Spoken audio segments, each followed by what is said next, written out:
श्रीगणेशाय नमः। ॐ श्री शनैश्चराय नमः। अथ शनिस्तोत्रं विनियोगः।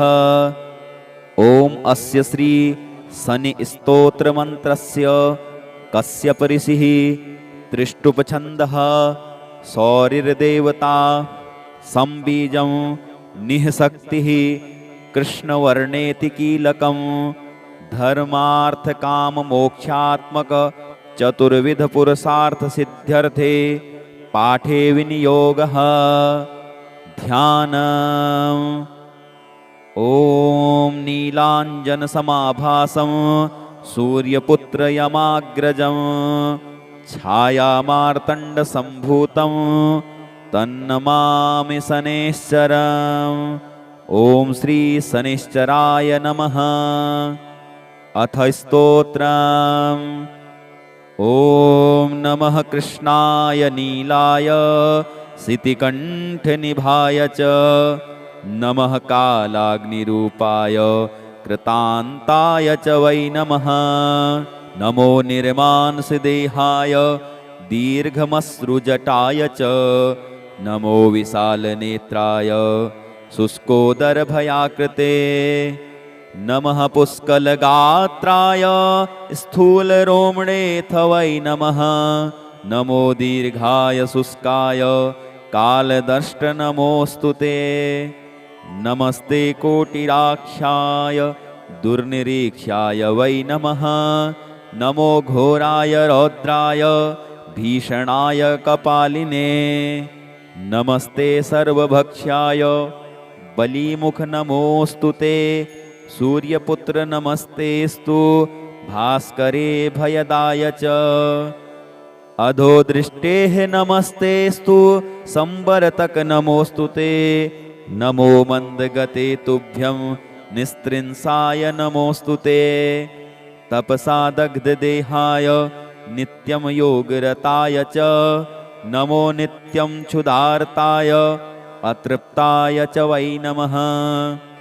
ज्ञानचक्षुर्नमस्तेस्तु कश्यपात्मजसूनवे तुष्टो ददासि वैराज्यं रुष्टो हरसि तत्क्षणात्। देवासुरमनुष्याश्च सिद्धविद्याधरोरगाः त्वया विलोकिताः सर्वे नाशं यान्ति समूलतः। प्रसाद कुरु मे सौरे वरदो भव भास्करे एवं स्तुस्तदा सौरिर्ग्रहराजो महाबलः। अथ नवग्रहस्तोत्रम्। ॐ जपाकुसुमसङ्कासं काश्यपेयं महाद्युतिं तमोरिं सर्वपापाघ्नं प्रणतोऽस्मि दिवाकरं। दधिशङ्खतुषाराभं क्षीरोदार्णवसम्भवं नमामि शशिनं सोमं शम्भोर्मुकुटभूषणं। धरणीगर्भसम्भूतं विद्युत्कान्तिसमप्रभं कुमारं शक्तिहस्तं तं मङ्गलं प्रणमाम्यहं। प्रियङ्गुकलिकाश्यामं रूपेण प्रतिमं बुधं सौम्यं सौम्यगुणोपेतं तं बुधं प्रणमाम्यहं।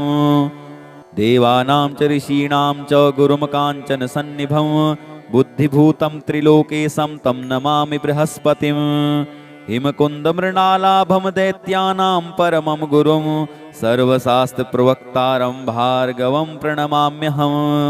नीलाञ्जनसमाभासं रविपुत्रं यमाग्रजं छायामार्तण्डसम्भूतं तं नमामि शनैश्चरम्। अर्धकायं महावीर्यं चन्द्रादित्यविमर्दनं सिंहिकागर्भसम्भूतं तं राहुं प्रणमाम्यहं। पलाशपुष्पसङ्कासं तारकाग्रहमस्तकं रौद्रं रौद्रात्मकं घोरं तं केतुं प्रणमाम्यहम्। इति व्यासमुखोद्गीतं यः पठेत सुसमाहितः दिवा वा यदि वा रात्रौ विघ्नशान्तिर्भविष्यति। नरनारी नृपाणां च भवेत् दुःस्वप्ननाशनम् ऐश्वर्यमतुलं तेषाम् आरोग्यं पुष्टिवर्धनम्। ग्रहनक्षत्रजाः पीडास्तस्कराग्निसमुद्भवाः ताः सर्वाः प्रशमं यान्ति व्यासो ब्रूतेन संशयः। व्यासो ब्रूतेन संशयः। इति श्री व्यासविरचितं नवग्रहस्तोत्रम्। श्री आदित्यादिनवग्रहेभ्यो नमः। श्रीराहवे नमः। अथ राहुस्तोत्रम्। ध्यानम्। ॐ अर्धकायं महावीर्यं चन्द्रादित्यविमर्दनं सिंहिकागर्भसम्भूतं तं राहुं प्रणमाम्यहम्। श्रीराहवे नमः। अथ स्तोत्रम्।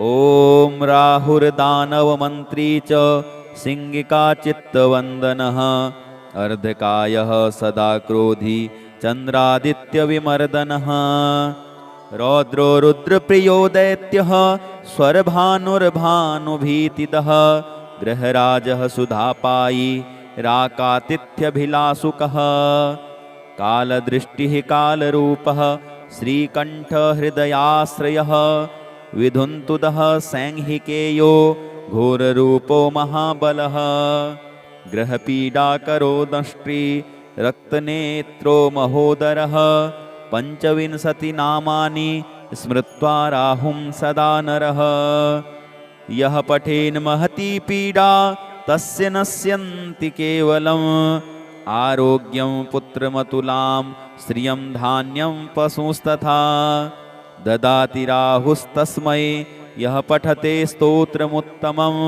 सततं पठते अस्तु जीवेद्वर्षशतं नरः सततं पठते अस्तु जीवेद्वर्षशतं नरः इति श्री राहुस्तोत्रम्। श्रीराहुचरणार्पणमस्तु। ॐ श्रीकेतवे नमः। अथ केतुस्तोत्रम्। ध्यानम्। ॐ पलाशपुष्पसङ्काशं तारकाग्रहमस्तकं रौद्रं रौद्रात्मकं घोरं तं केतुं प्रणमाम्यहम्। श्रीकेतवे नमः। अथ स्तोत्रम्। सूत उवाच शृणु गौतम वक्ष्यामि स्तोत्रमेतदनुत्तमं गुह्याद्गुह्यतमं केतोः ब्रह्मणा कीर्तितं पुरा आद्यः करालवदनो द्वितीयो रक्तलोचनः तृतीयः पिङ्गलाक्ष चतुर्थो ज्ञानदायक पञ्चमः कपिलाक्षश्च षष्ठः कालाग्निसन्निभः सप्तमो हिमगर्भश्च धूम्रवर्णोऽष्टमोस्तथा नवमः कृतकण्ठश्च दशमः नरपीठगः एकादशस्तु श्रीकण्ठः द्वादशस्तु गदायुधः द्वादशैते महाक्रूराः सर्वोपद्रवकारकाः पर्वकाले पीडयन्ति दिवाकरनिशाकरौ नाम द्वादशकं स्तोत्रं केतोरेतन्महात्मनः पठन्ति येन्वहं भक्त्या तेभ्यः केतुः प्रसीदति कुलुक्तधान्ये विलिखेत षट्कोणं मण्डलं शुभं पद्ममष्टदलं तत्र विलिखेच्च विधानतः नीलं घटं च संस्थाप्य दिवाकरनिशाकरौ केतुं च तत्र निक्षिप्य पूजयित्वा विधानतः स्तोत्रमेतत् पठित्वा च ध्यायन् केतुं वरप्रदं ब्राह्मणं श्रोत्रियं शान्तं पूजयित्वा कुटुम्बिनं केतोः करालवक्वक्त्रस् प्रतिमां वस्त्रसंयुतां कुम्भादिभिश्च संयुक्तां चित्रातारे प्रदापयेत् दानेनानेन सुप्रीतः केतुः स्यात् तस्य सौख्यदः वत्सरं प्रयता भूत्वा पूजयित्वा विधानतः मूलमष्टोत्तरशतं ये जपन्ति नरोत्तमाः तेषां केतुप्रसादेन न कदाचिद् भयं भवेत् तेषां केतुप्रसादेन न कदाचिद् भयं भवेत् इति श्री केतुस्तोत्रम्। श्रीकेतुचरणार्पणमस्तु। ॐ श्री शनैश्चराय नमः। अथ शनिस्तोत्रम्। विनियोगः।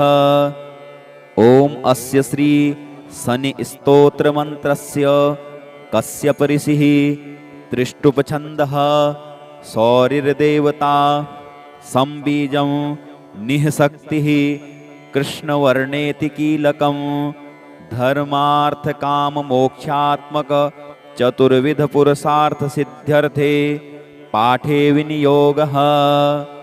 ध्यानम्। ॐ नीलाञ्जनसमाभासं सूर्यपुत्रयमाग्रजं छायामार्तण्डसम्भूतं तन्नमामि शनैश्चरम्। ॐ श्री शनैश्चराय नमः। अथ स्तोत्रम्। ॐ नमः कृष्णाय नीलाय सितिकण्ठनिभाय च नमः कालाग्निरूपाय कृतान्ताय च वै नमः। नमो निर्मांसदेहाय दीर्घमश्रुजटाय च नमो विशालनेत्राय शुष्कोदरभयाकृते नमः पुष्कलगात्राय स्थूलरोमणेऽथ वै नमः। नमो दीर्घाय शुष्काय कालदष्ट नमोऽस्तु ते। नमस्ते कोटिराक्षाय दुर्निरीक्षाय वै नमः। नमो घोराय रौद्राय भीषणाय कपालिने नमस्ते सर्वभक्ष्याय बलिमुख नमोऽस्तु ते। सूर्यपुत्र नमस्तेस्तु भास्करे भयदाय च अधोदृष्टेः नमस्तेस्तु संवरतक नमोऽस्तु ते। नमो मन्दगते तुभ्यं निस्त्रिंसाय नमोऽस्तु ते। तपसा दग्धदेहाय नित्यं योगरताय च नमो नित्यं क्षुधार्ताय अतृप्ताय च वै नमः। ज्ञानचक्षुर्नमस्तेस्तु कश्यपात्मजसूनवे तुष्टो ददासि वैराज्यं रुष्टो हरसि तत्क्षणात्। देवासुरमनुष्याश्च सिद्धविद्याधरोरगाः त्वया विलोकिताः सर्वे नाशं यान्ति समूलतः। प्रसाद कुरु मे सौरे वरदो भव भास्करे एवं स्तुस्तदा सौरिर्ग्रहराजो महाबलः। अथ नवग्रहस्तोत्रम्।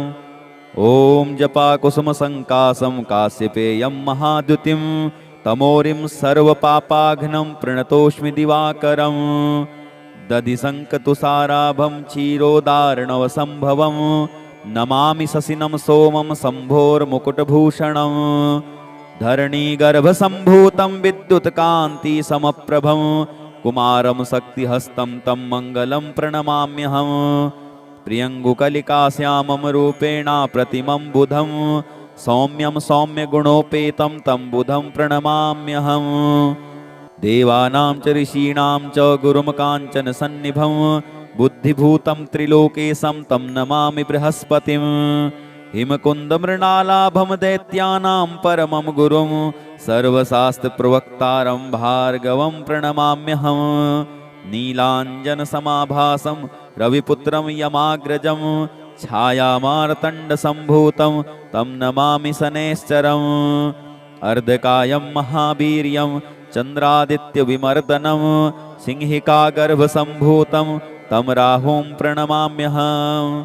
पलाशपुष्पसङ्कासं तारकाग्रहमस्तकं रौद्रं रौद्रात्मकं घोरं तं केतुं प्रणमाम्यहम्। इति व्यासमुखोद्गीतं यः पठेत सुसमाहितः दिवा वा यदि वा रात्रौ विघ्नशान्तिर्भविष्यति। नरनारीनृपाणां च भवेत् दुःस्वप्ननाशनम् ऐश्वर्यमतुलं तेषाम् आरोग्यं पुष्टिवर्धनम्। ग्रहनक्षत्रजाः पीडास्तस्कराग्निशमुद्भवाः ताः सर्वाः प्रशमं यान्ति व्यासो ब्रूतेन संशयः व्यासो ब्रूतेन संशयः। इति श्री व्यासविरचितं नवग्रहस्तोत्रम्। श्री आदित्यादिनवग्रहेभ्यो नमः। श्रीराहवे नमः। अथ राहुस्तोत्रम् ध्यानम्। ॐ अर्धकायं महावीर्यं चन्द्रादित्यविमर्दनं सिंहिकागर्भसम्भूतं तं राहुं प्रणमाम्यहम्। श्रीराहवे नमः। अथ स्तोत्रम्। ॐ राहुर्दानवमन्त्री च सिंहिकाचित्तवन्दनः अर्धकायः सदा क्रोधी चन्द्रादित्यविमर्दनः रौद्रो रुद्रप्रियो दैत्यः स्वरभानुर्भानुभीतिदः गृहराजः सुधापायी राकातिथ्यभिलाषुकः कालदृष्टिः कालरूपः श्रीकण्ठहृदयाश्रयः विधुन्तुदः सैंहिकेयो घोररूपो महाबलः ग्रहपीडाकरो दंष्ट्री रक्तनेत्रो महोदरः पञ्चविंशतिनामानि स्मृत्वा राहुं सदा नरः यः पठेन् महती पीडा तस्य नश्यन्ति केवलम् आरोग्यं पुत्रमतुलां श्रियं धान्यं पशुस्तथा ददाति राहुस्तस्मै यः पठते स्तोत्रमुत्तमं सततं पठते अस्तु जीवेद्वर्षशतं नरः सततं पठते अस्तु जीवेद्वर्षशतं नरः। इति श्री राहुस्तोत्रम् श्रीराहुचरणार्पणमस्तु। ॐ श्रीकेतवे नमः। अथ केतुस्तोत्रम् ध्यानम्। ॐ पलाशपुष्पसङ्काशं तारकाग्रहमस्तकं रौद्रं रौद्रात्मकं घोरं तं केतुं प्रणमाम्यहम्। श्रीकेतवे नमः। अथ स्तोत्रम्। सूत उवाच शृणु गौतम वक्ष्यामि स्तोत्रमेतदनुत्तमम् गुह्याद्गुह्यतमं केतोः ब्रह्मणा कीर्तितं पुरा आद्यः करालवदनो द्वितीयो रक्तलोचनः तृतीयः पिङ्गलाक्ष चतुर्थो ज्ञानदायक पञ्चमः कपिलाक्षश्च षष्ठः कालाग्निसन्निभः सप्तमो हिमगर्भश्च धूम्रवर्णोऽष्टमोस्तथा नवमः कृतकण्ठश्च दशमः नरपीठगः एकादशस्तु श्रीकण्ठः द्वादशस्तु गदायुधः द्वादशैते महाक्रूराः सर्वोपद्रवकारकाः पर्वकाले पीडयन्ति दिवाकरनिशाकरौ नाम द्वादशकं स्तोत्रं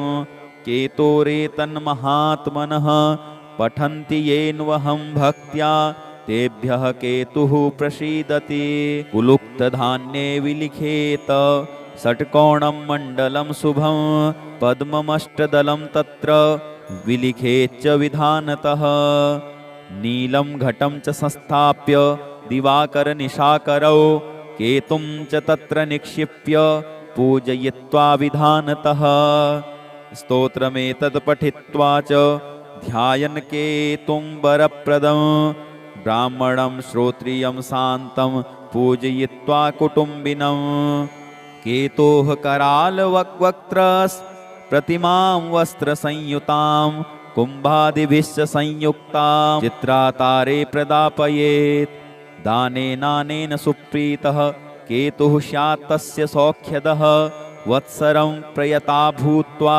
पूजयित्वा विधानतः मूलमष्टोत्तरशतं ये जपन्ति नरोत्तमाः तेषां केतुप्रसादेन न कदाचिद् भयं भवेत् तेषां केतुप्रसादेन न कदाचिद् भयं भवेत्। इति श्री केतुस्तोत्रम् श्रीकेतुचरणार्पणमस्तु। ॐ श्री शनैश्चराय नमः। अथ शनिस्तोत्रम् विनियोगः। ॐ अस्य श्री शनिस्तोत्रमन्त्रस्य कश्यप ऋषिः त्रिष्टुपछन्दः सौरिर्देवता संबीजं निःशक्तिः कृष्णवर्णेति कीलकं धर्मार्थकाममोक्षात्मक चतुर्विधपुरुषार्थसिद्ध्यर्थे पाठे विनियोगः ध्यानम्। ॐ नीलाञ्जनसमाभासं सूर्यपुत्रयमाग्रजं छायामार्तण्डसम्भूतं तन्नमामि शनैश्चरम्। ॐ श्री शनैश्चराय नमः। अथ स्तोत्रम्। ॐ नमः कृष्णाय नीलाय सितिकण्ठनिभाय च नमः कालाग्निरूपाय कृतान्ताय च वै नमः। नमो निर्मांसदेहाय दीर्घमश्रुजटाय च नमो विशालनेत्राय शुष्कोदरभयाकृते नमः पुष्कलगात्राय स्थूलरोमणेऽथ वै नमः। नमो दीर्घाय शुष्काय कालदष्ट नमोऽस्तु ते। नमस्ते कोटिराक्षाय दुर्निरीक्षाय वै नमः। नमो घोराय रौद्राय भीषणाय कपालिने नमस्ते सर्वभक्ष्याय बलिमुख नमोऽस्तु ते। सूर्यपुत्र नमस्तेस्तु भास्करे भयदाय च अधोदृष्टेः नमस्तेस्तु संवरतक नमोऽस्तु ते। नमो मन्दगते तुभ्यं निस्त्रिंसाय नमोऽस्तु ते। तपसा दग्धदेहाय नित्यं योगरताय च नमो नित्यं क्षुधार्ताय अतृप्ताय च वै नमः। ज्ञानचक्षुर्नमस्तेस्तु कश्यपात्मजसूनवे तुष्टो ददासि वैराज्यं रुष्टो हरसि तत्क्षणात्। देवासुरमनुष्याश्च सिद्धविद्याधरोरगाः त्वया विलोकिताः सर्वे नाशं यान्ति समूलतः। प्रसाद कुरु मे सौरे वरदो भव भास्करे एवं स्तुस्तदा सौरिर्गृहराजो महाबलः। अथ नवग्रहस्तोत्रम्। ॐ जपाकुसुमसङ्कासं काश्यपेयं महाद्युतिं तमोरिं सर्वपापाघ्नं प्रणतोऽस्मि दिवाकरं। दधिशङ्कतुषाराभं क्षीरोदार्णवसम्भवं नमामि शशिनं सोमं शम्भोर्मुकुटभूषणं। धरणीगर्भसम्भूतं विद्युत्कान्तिसमप्रभं कुमारं शक्तिहस्तं तं मङ्गलं प्रणमाम्यहम्। प्रियङ्गुकलिकाश्यामं रूपेण प्रतिमं बुधं सौम्यं सौम्यगुणोपेतं तं बुधं प्रणमाम्यहम्। देवानां च ऋषीणां च गुरुं काञ्चनसन्निभं बुद्धिभूतं त्रिलोकेशं तं नमामि बृहस्पतिं। हिमकुन्दमृणालाभं दैत्यानां परमं गुरुं सर्वशास्त्रप्रवक्तारं भार्गवं प्रणमाम्यहम्। नीलाञ्जनसमाभासं रविपुत्रं यमाग्रजं छायामार्तण्डसम्भूतं तं नमामि शनैश्चरम्। अर्धकायं महावीर्यं चन्द्रादित्यविमर्दनं सिंहिकागर्भसम्भूतं तं राहुं प्रणमाम्यहम्। पलाशपुष्पसङ्कासं तारकाग्रहमस्तकं रौद्रं रौद्रात्मकं घोरं तं केतुं प्रणमाम्यहम्। इति व्यासमुखोद्गीतं यः पठेत सुसमाहितः दिवा वा यदि वा रात्रौ विघ्नशान्तिर्भविष्यति। नरनारी नृपाणां च भवेत् दुःस्वप्ननाशनम् ऐश्वर्यमतुलं तेषाम् आरोग्यं पुष्टिवर्धनम्। ग्रहनक्षत्रजाः पीडास्तस्कराग्निसमुद्भवाः ताः सर्वाः प्रशमं यान्ति व्यासो ब्रूतेन संशयः व्यासो ब्रूतेन संशयः। इति श्री व्यासविरचितं नवग्रहस्तोत्रम्। श्री आदित्यादिनवग्रहेभ्यो नमः। श्रीराहवे नमः। अथ राहुस्तोत्रम्। ध्यानम्। ॐ अर्धकायं महावीर्यं चन्द्रादित्यविमर्दनं सिंहिकागर्भसम्भूतं तं राहुं प्रणमाम्यहं। श्रीराहवे नमः। अथ स्तोत्रम्। ॐ राहुर्दानवमन्त्री च सिंहिकाचित्तवन्दनः अर्धकायः सदा क्रोधी चन्द्रादित्यविमर्दनः रौद्रो रुद्रप्रियो दैत्यः स्वरभानुर्भानुभीतिदः गृहराजः सुधापायी राकातिथ्यभिलाषुकः कालदृष्टिः कालरूपः श्रीकण्ठहृदयाश्रयः विधुन्तुदः सैंहिकेयो घोररूपो महाबलः ग्रहपीडाकरो दंष्ट्री रक्तनेत्रो महोदरः पञ्चविंशतिनामानि स्मृत्वा राहुं सदा नरः यः पठेन् महती पीडा तस्य नश्यन्ति केवलम् आरोग्यं पुत्रमतुलां श्रियं धान्यं पशुस्तथा ददाति राहुस्तस्मै यः पठते स्तोत्रमुत्तमं सततं पठते यस्तु जीवेद्वर्षशतं नरः सततं पठते यस्तु जीवेद्वर्षशतं नरः। इति श्री राहुस्तोत्रम्। श्रीराहुचरणार्पणमस्तु। ॐ श्रीकेतवे नमः। अथ केतुस्तोत्रम्। ध्यानम्। ॐ पलाशपुष्पसङ्काशं तारकाग्रहमस्तकं रौद्रं रौद्रात्मकं घोरं तं केतुं प्रणमाम्यहं। श्रीकेतवे नमः। अथ स्तोत्रम्।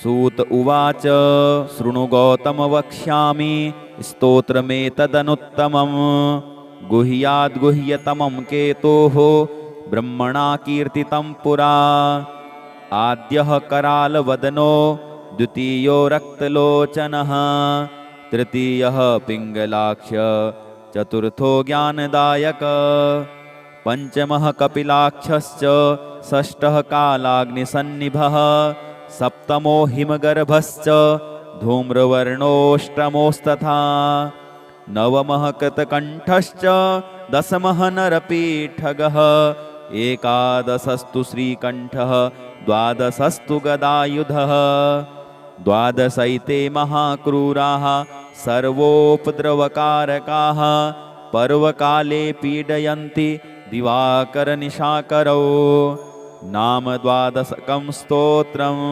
केतोरेतन्महात्मनः पठन्ति येन्वहं भक्त्या तेभ्यः केतुः प्रसीदति कुलुक्तधान्ये विलिखेत षट्कोणं मण्डलं शुभं पद्ममष्टदलं तत्र विलिखेच्च विधानतः नीलं घटं च संस्थाप्य दिवाकरनिशाकरौ केतुं च तत्र निक्षिप्य पूजयित्वा विधानतः स्तोत्रमेतत् पठित्वा च ध्यायन् केतुं वरप्रदं ब्राह्मणं श्रोत्रियं शान्तं पूजयित्वा कुटुम्बिनं केतोः करालवक्त्रस् प्रतिमां वस्त्रसंयुतां कुम्भादिभिश्च संयुक्तां चित्रातारे प्रदापयेत् दानेनानेन सुप्रीतः केतुः स्यात् तस्य सौख्यदः वत्सरं प्रयता भूत्वा पूजयित्वा विधानतः मूलमष्टोत्तरशतं ये जपन्ति नरोत्तमाः तेषां केतुप्रसादेन न कदाचिद् भयं भवेत् तेषां केतुप्रसादेन न कदाचिद् भयं भवेत्। इति श्री केतुस्तोत्रम्। श्रीकेतुचरणार्पणमस्तु। ॐ श्री शनैश्चराय नमः। अथ शनिस्तोत्रम्। विनियोगः। ॐ अस्य श्री शनिस्तोत्रमन्त्रस्य कश्यप ऋषिः त्रिष्टुपछन्दः सौरिर्देवता संबीजं निःशक्तिः कृष्णवर्णेति कीलकं धर्मार्थकाममोक्षात्मक चतुर्विधपुरुषार्थसिद्ध्यर्थे पाठे विनियोगः। ध्यानम्। ॐ नीलाञ्जनसमाभासं सूर्यपुत्रयमाग्रजं छायामार्तण्डसम्भूतं तन्नमामि शनैश्चरम्। ॐ श्री शनैश्चराय नमः। अथ स्तोत्रम्। ॐ नमः कृष्णाय नीलाय सितिकण्ठनिभाय च नमः कालाग्निरूपाय कृतान्ताय च वै नमः। नमो निर्मांसदेहाय दीर्घमश्रुजटाय च नमो विशालनेत्राय शुष्कोदरभयाकृते। नमः पुष्कलगात्राय स्थूलरोमणेऽथ वै नमः। नमो दीर्घाय शुष्काय कालदष्ट नमोऽस्तु ते। नमस्ते कोटिराक्षाय दुर्निरीक्षाय वै नमः। नमो घोराय रौद्राय भीषणाय कपालिने। नमस्ते सर्वभक्ष्याय बलिमुख नमोऽस्तु ते। सूर्यपुत्र नमस्तेस्तु भास्करे भयदाय च। अधोदृष्टेः नमस्तेस्तु संवरतक नमोऽस्तु ते। नमो मन्दगते तुभ्यं निस्त्रिंसाय नमोऽस्तु ते। तपसा दग्धदेहाय नित्यं योगरताय च नमो नित्यं क्षुधार्ताय अतृप्ताय च वै नमः। ज्ञानचक्षुर्नमस्तेस्तु कश्यपात्मजसूनवे। तुष्टो ददासि वैराज्यं रुष्टो हरसि तत्क्षणात्। देवासुरमनुष्याश्च सिद्धविद्याधरोरगाः त्वया विलोकिताः सर्वे नाशं यान्ति समूलतः। प्रसाद कुरु मे सौरे वरदो भव भास्करे। एवं स्तुस्तदा सौरिर्गृहराजो महाबलः। अथ नवग्रहस्तोत्रम्। ॐ जपाकुसुमसङ्कासं काश्यपेयं महाद्युतिं तमोरिं सर्वपापाघ्नं प्रणतोऽस्मि दिवाकरम्। दधिशङ्खतुषाराभं क्षीरोदार्णवसम्भवं नमामि शशिनं सोमं शम्भोर्मुकुटभूषणम्। धरणीगर्भसम्भूतं विद्युत्कान्तिसमप्रभं कुमारं शक्तिहस्तं तं मङ्गलं प्रणमाम्यहम्। प्रियङ्गुकलिकाश्यामं रूपेणा प्रतिमं बुधं सौम्यं सौम्यगुणोपेतं तं बुधं प्रणमाम्यहम्। देवानां च ऋषीणां च गुरुं काञ्चनसन्निभं बुद्धिभूतं त्रिलोकेशं तं नमामि बृहस्पतिम्। हिमकुन्दमृणालाभं दैत्यानां परमं गुरुं सर्वशास्त्रप्रवक्तारं भार्गवं प्रणमाम्यहम्। नीलाञ्जनसमाभासं रविपुत्रं यमाग्रजं छायामार्तण्डसम्भूतं तं नमामि शनैश्चरम्। अर्धकायं महावीर्यं चन्द्रादित्यविमर्दनं सिंहिकागर्भसम्भूतं तं राहुं प्रणमाम्यहम्। पलाशपुष्पसङ्कासं तारकाग्रहमस्तकं रौद्रं रौद्रात्मकं घोरं तं केतुं प्रणमाम्यहम्। इति व्यासमुखोद्गीतं यः पठेत सुसमाहितः दिवा वा यदि वा रात्रौ विघ्नशान्तिर्भविष्यति। नरनारीनृपाणां च भवेत् दुःस्वप्ननाशनम् ऐश्वर्यमतुलं तेषाम् आरोग्यं पुष्टिवर्धनम्। ग्रहनक्षत्रजाः पीडास्तस्कराग्निसमुद्भवाः ताः सर्वाः प्रशमं यान्ति व्यासो ब्रूते न संशयः। व्यासो ब्रूते न संशयः। इति श्री व्यासविरचितं नवग्रहस्तोत्रम्। श्री आदित्यादिनवग्रहेभ्यो नमः। श्रीराहवे नमः। अथ राहुस्तोत्रम्। ध्यानम्। ॐ अर्धकायं महावीर्यं चन्द्रादित्यविमर्दनं सिंहिकागर्भसम्भूतं तं राहुं प्रणमाम्यहम्। श्रीराहवे नमः। अथ स्तोत्रम्। ॐ राहुर्दानवमन्त्री च सिंहिका चित्तवन्दनः अर्धकायः सदा क्रोधी चन्द्रादित्यविमर्दनः रौद्रो रुद्रप्रियो दैत्यः स्वरभानुर्भानुभीतिदः गृहराजः सुधापायी राकातिथ्यभिलाषुकः कालदृष्टिः कालरूपः श्रीकण्ठहृदयाश्रयः विधुन्तुदः सैंहिकेयो घोररूपो महाबलः ग्रहपीडाकरो दंष्ट्री रक्तनेत्रो महोदरः पञ्चविंशतिनामानि स्मृत्वा राहुं सदा नरः यः पठेन् महती पीडा तस्य नश्यन्ति केवलम् आरोग्यं पुत्रमतुलां श्रियं धान्यं पशुस्तथा ददाति राहुस्तस्मै यः पठते स्तोत्रमुत्तमं सततं पठते अस्तु जीवेद्वर्षशतं नरः सततं पठते अस्तु जीवेद्वर्षशतं नरः। इति श्री राहुस्तोत्रम्। श्रीराहुचरणार्पणमस्तु। ॐ श्रीकेतवे नमः। अथ केतुस्तोत्रम्। ध्यानम्। ॐ पलाशपुष्पसङ्काशं तारकाग्रहमस्तकं रौद्रं रौद्रात्मकं घोरं तं केतुं प्रणमाम्यहम्। श्रीकेतवे नमः। अथ स्तोत्रम्। सूत उवाच शृणु गौतम वक्ष्यामि स्तोत्रमेतदनुत्तमं गुह्याद्गुह्यतमं केतोः ब्रह्मणा कीर्तितं पुरा।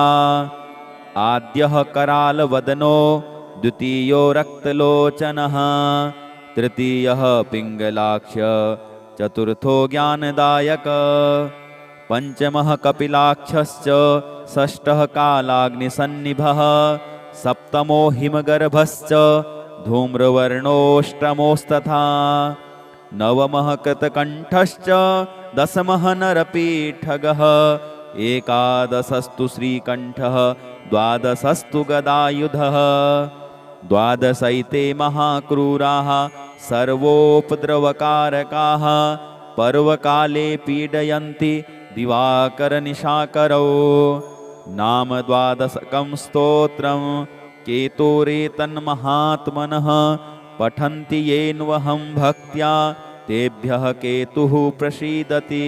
कुलुक्तधान्ये विलिखेत षट्कोणं मण्डलं शुभं पद्ममष्टदलं तत्र विलिखेच्च विधानतः नीलं घटं च संस्थाप्य दिवाकरनिशाकरौ केतुं च तत्र निक्षिप्य पूजयित्वा विधानतः स्तोत्रमेतत् पठित्वा च ध्यायन् केतुं वरप्रदं ब्राह्मणं श्रोत्रियं शान्तं पूजयित्वा कुटुम्बिनं केतोः करालवक्त्रस् प्रतिमां वस्त्रसंयुतां कुम्भादिभिश्च संयुक्तां चित्रातारे प्रदापयेत्। दानेनानेन सुप्रीतः केतुः स्यात् तस्य सौख्यदः वत्सरं प्रयता भूत्वा पूजयित्वा विधानतः मूलमष्टोत्तरशतं ये जपन्ति नरोत्तमाः तेषां केतुप्रसादेन न कदाचिद् भयं भवेत्। तेषां केतुप्रसादेन न कदाचिद् भयं भवेत्। इति श्री केतुस्तोत्रम्। श्रीकेतुचरणार्पणमस्तु। ॐ श्री शनैश्चराय नमः। अथ शनिस्तोत्रम्। विनियोगः। ॐ अस्य श्री शनिस्तोत्रमन्त्रस्य कश्यप ऋषिः त्रिष्टुपछन्दः सौरिर्देवता संबीजं निःशक्तिः कृष्णवर्णेति कीलकं धर्मार्थकाममोक्षात्मक चतुर्विधपुरुषार्थसिद्ध्यर्थे पाठे विनियोगः। ध्यानम्। ॐ नीलाञ्जनसमाभासं सूर्यपुत्रयमाग्रजं छायामार्तण्डसम्भूतं तन्नमामि शनैश्चरम्। ॐ श्री शनैश्चराय नमः। अथ स्तोत्रम्। ॐ नमः कृष्णाय नीलाय सितिकण्ठनिभाय च नमः कालाग्निरूपाय कृतान्ताय च वै नमः। नमो निर्मांसदेहाय दीर्घमश्रुजटाय च नमो विशालनेत्राय शुष्कोदरभयाकृते नमः पुष्कलगात्राय स्थूलरोमणेऽथ वै नमः। नमो दीर्घाय शुष्काय कालदष्ट नमोऽस्तु ते। नमस्ते कोटिराक्षाय दुर्निरीक्ष्याय वै नमः। नमो घोराय रौद्राय भीषणाय कपालिने नमस्ते सर्वभक्ष्याय बलिमुख नमोऽस्तु ते। सूर्यपुत्र नमस्तेस्तु भास्करे भयदाय च अधोदृष्टेः नमस्तेस्तु संवरतक नमोऽस्तु ते। नमो मन्दगते तुभ्यं निस्त्रिंसाय नमोऽस्तु ते। तपसा दग्धदेहाय नित्यं योगरताय च नमो नित्यं क्षुधार्ताय अतृप्ताय च वै नमः। ज्ञानचक्षुर्नमस्तेस्तु कश्यपात्मजसूनवे तुष्टो ददासि वैराज्यं हृष्टो हरसि तत्क्षणात्। देवासुरमनुष्याश्च सिद्धविद्याधरोरगाः त्वया विलोकिताः सर्वे नाशं यान्ति समूलतः। प्रसाद कुरु मे सौरे वरदो भव भास्करे एवं स्तुस्तदा सौरिर्ग्रहराजो महाबलः। अथ नवग्रहस्तोत्रम्। ॐ जपाकुसुमसङ्कासं काश्यपेयं महाद्युतिं तमोरिं सर्वपापाघ्नं प्रणतोऽस्मि दिवाकरं। दधिशङ्खतुषाराभं क्षीरोदार्णवसम्भवं नमामि शशिनं सोमं शम्भोर्मुकुटभूषणं।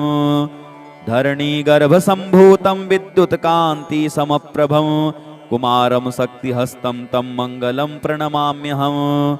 प्रियङ्गुकलिकाश्यामं रूपेणा प्रतिमं बुधं सौम्यं सौम्यगुणोपेतं तं बुधं प्रणमाम्यहम्। देवानां च ऋषीणां च गुरुं काञ्चनसन्निभं बुद्धिभूतं त्रिलोकेशं तं नमामि बृहस्पतिं। हिमकुन्दमृणालाभं दैत्यानां परमं गुरुं सर्वशास्त्रप्रवक्तारं भार्गवं प्रणमाम्यहम्। नीलाञ्जनसमाभासं रविपुत्रं यमाग्रजं छायामार्तण्डसम्भूतं तं नमामि शनैश्चरम्। अर्धकायं महावीर्यं चन्द्रादित्यविमर्दनं सिंहिकागर्भसम्भूतं तं राहुं प्रणमाम्यहम्। पलाशपुष्पसङ्कासं तारकाग्रहमस्तकं रौद्रं रौद्रात्मकं घोरं तं केतुं प्रणमाम्यहम्। इति व्यासमुखोद्गीतं यः पठेत सुसमाहितः दिवा वा यदि वा रात्रौ विघ्नशान्तिर्भविष्यति। नरनारी नृपाणां च भवेत् दुःस्वप्ननाशनम् ऐश्वर्यमतुलं तेषाम् आरोग्यं पुष्टिवर्धनम्। ग्रहनक्षत्रजाः पीडास्तस्कराग्निसमुद्भवाः ताः सर्वाः प्रशमं यान्ति व्यासो ब्रूतेन संशयः व्यासो ब्रूतेन संशयः। इति श्री व्यासविरचितं नवग्रहस्तोत्रम्। श्री आदित्यादिनवग्रहेभ्यो नमः। श्रीराहवे नमः।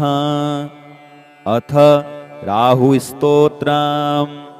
ध्यानम्। ॐ अर्धकायं महावीर्यं चन्द्रादित्यविमर्दनं सिंहिकागर्भसम्भूतं तं राहुं प्रणमाम्यहम्। श्रीराहवे नमः। अथ स्तोत्रम्।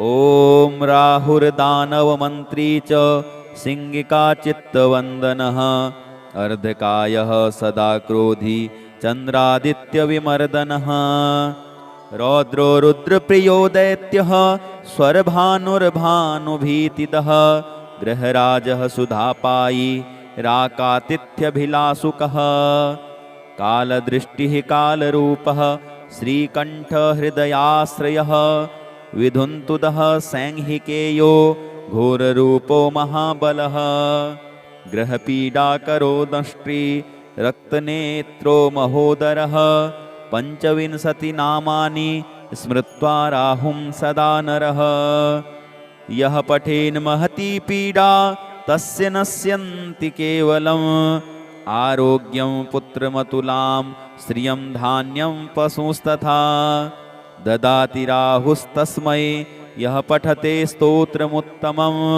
सततं पठते यस्तु जीवेद्वर्षशतं नरः सततं पठते यस्तु जीवेद्वर्षशतं नरः इति श्री राहुस्तोत्रम् श्रीराहुचरणार्पणमस्तु।